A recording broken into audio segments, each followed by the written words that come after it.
Cara, a gente gosta muito de filosofia. A gente sempre começa perguntando uma coisa específica para todo mundo que vem aqui. Baseado no entendimento da vida, e a gente quer ouvir isso, que é o que você sente mesmo. O que para você é uma vida boa? Essa pergunta é profunda, né? É profunda. É braba. Mas eu entendo que a vida boa é a busca de uma vida de virtude. E a vida de virtude, na minha escala das virtudes, eu acho que a coragem é a primeira delas. Entendo que depois da coragem tudo fica mais fácil. As pessoas confundem um pouco, né? Quando você fala de coragem, elas trazem o medo como se fosse o antagônico da coragem, mas obviamente não é, né? O medo é simplesmente uma emoção e a coragem é uma escolha, da mesma forma que a covardia é o oposto. Então você tem as duas opções de escolher a estrada da virtude, corajosa, difícil, sofrida, mas ao mesmo tempo virtuosa, ou escolher a estrada da covardia, que as duas você foge do medo, tá? Porque na covardia você se esconde e na coragem você tem tanta coisa para se preocupar que o medo some. Eu lembro quando eu era garoto, que eu ia lutar os campeonatos, e eu tava com medo, que a gente não fala medo, a gente fala adrenalina, né? Porque Mais bonitinho. fica mais, né, casca grossa, mas era medo mesmo. Então você tava morrendo de medo, e aí meu professor falava para mim: Fábio, você tá nervoso? Teu adversário também tá. Mas preste atenção, quando você botar a mão no kimono, esse sentimento vai desaparecer. Porque agora você tem que pensar no que você vai fazer. E é um pouco isso, né? As decisões de você ir na direção da coragem estão muito ligadas a isso. Você deu o passo na coragem, você agora tem um monte de coisa para se preocupar. E o medo vai embora. E a covardia também, porque você fugiu daquele problema, você se escondeu na caverna lá e você vai pelo menos ganhar algum tempo, né? Esse problema vai chegar em você provavelmente. Mas o ponto para mim principal é que nessa estrada da covardia só tem coisa ruim. Só tem trapaceiro, desonestidade, traição, tudo de ruim está ali. E na estrada da coragem é onde estão as pessoas virtuosas. Quando você se arrebenta na estrada da coragem, sempre tem uma mão para te levantar. A coragem é muito como um impulsor, assim, né? Porque tem aquela ideia que eu acho que é uma baita virtude, mas ela tem que ser equilibrada por outras virtudes, né? A coragem é fundamental para a gente conseguir subir a montanha, né? Você tem que agora, para você descer a montanha, talvez você tem que ter prudência, e a coragem ela continua sendo importante, mas na escala ela passa a ser tá em segundo lugar ou em terceiro lugar. Então tem momentos que você tem que ter muita coragem, que é o propulsor para você ir, e depois que você passa de uma certa escala, você começa a juntar outras coisas, outras virtudes para você se completar e ser um cara all around. Absolutamente, a coragem não é a única, né? Mas o que eu digo é quando você tem coragem de enfrentar os seus desafios, mesmo sabendo da dificuldade que você vai encontrar, a coragem é a sua iniciativa de dar esse primeiro passo, de entrar nessa estrada. Agora, o que vai acontecer depois disso vai requerer temperança, paciência, resiliência, disciplina. Você vai ter um monte de outras coisas que vão estar envolvidas nesse teu caminho. E essa, para mim, aí voltando para responder a tua pergunta, essa é a busca da vida boa. É a busca da vida com significado, com propósito. E eu acho que o único guia que a gente tem para seguir é o guia da virtude. A vida boa, de alguma maneira, ela estaria, então, associada a uma espécie de tolerância a uma dor que é inevitável para quem deseja vencer? Quer dizer, a dor é inevitável nesse processo? O incômodo? Eu acho que...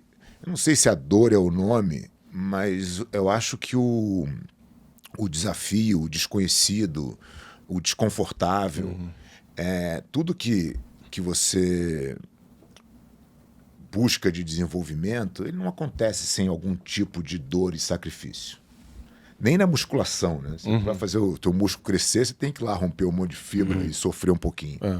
Tudo é um pouco assim. Então você vai se desenvolver, a gente estava falando em off aqui, eu vou mudar, eu quero progredir na minha carreira, eu vou fazer uma transição. Negócio desconfortável. Agora eu fiquei ruim, né?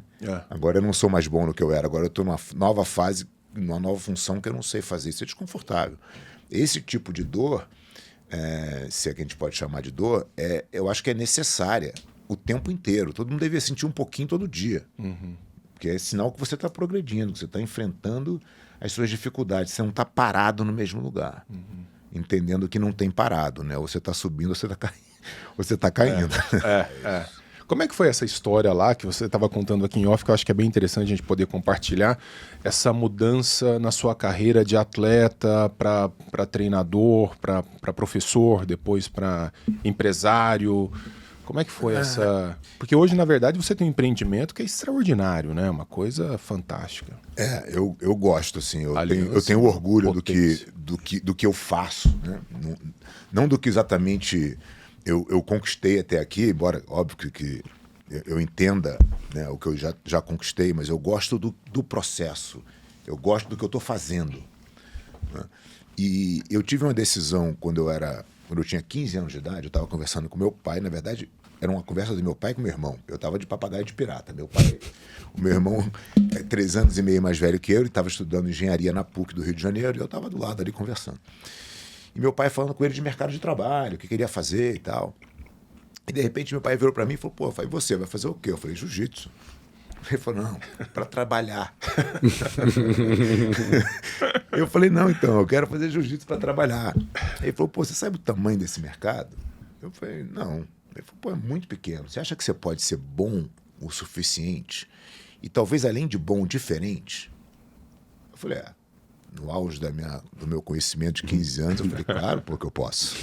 Ele falou, bom, se você for bom o suficiente e diferente, sempre vai ter espaço. Né? Você pode fazer o que você quiser, sempre vai ter mercado para o cara que é bom. E eu cresci com isso na minha cabeça. Mas eu queria viver de jiu-jitsu. Para eu viver de jiu-jitsu, eu tinha que ter destaque dentro do esporte. Eu tinha que ter algum nome dentro. Você já fazia há algum tempo jiu-jitsu? Tinha, 1 ano e meio, 2. Sim.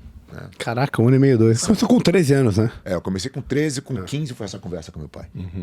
Tava começando a competir, assim. E aí eu falei, eu quero viver de jiu-jitsu. Mas eu entendia que não é muito difícil de entender que a carreira do atleta, ela tem um deadline obrigatório, né? Pela condição física. E eu vi o meu professor, que já não era mais competidor, e eu falei, eu quero ter a vida desse cara. Esse cara tem uma vida muito legal. Esse cara mora em Ipanema, tem uma academia bacana, dá aula dele, vai na praia, dá uma nadada, faz uma alimentação natural, eu quero ter a vida desse cara. E eu falei, eu quero ser professor de jiu-jitsu, então. E eu fui sendo atleta, porque eu sabia que eu tinha que construir meu nome, e já fui auxiliando o meu professor e aprendendo a dar aula paralelo. Quando eu tive que fazer uma transição, que era uma transição natural, de atleta para professor, aquilo já não era estranho para mim. Né? Essa foi a transição talvez mais fácil, porque eu não era tão ruim como professor quando eu fiz. Mas depois que você vira professor, eu falei, sou professor, agora eu quero ter a minha academia. E aí você vai para um mundo completamente diferente, né? Porque tem um livro muito interessante que eu indico para todos os professores de jiu-jitsu, que é o The E-Myth, que é do Michael Garber, que ele é o mito do empreendedor, né? Em português aqui. E ele mostra exatamente o seguinte, né? Todo empreendedor, no primeiro momento, ele é técnico. Então, eu sou bom de jiu-jitsu, legal. Vou montar um negócio. Tem nada a ver com jiu-jitsu.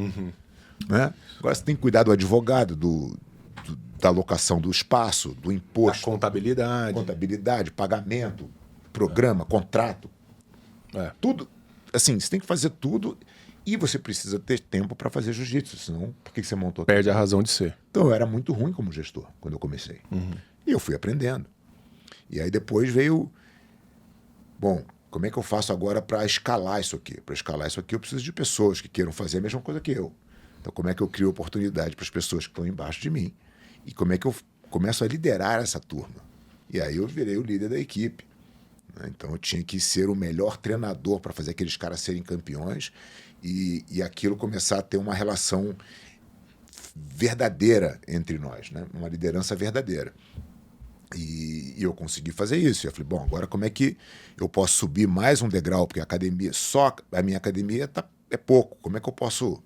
E aí foi onde eu cheguei até agora, né? Estou nesse momento da minha vida, como executivo da Aliança. A Aliança é uma empresa hoje com 300 escolas em 32 países.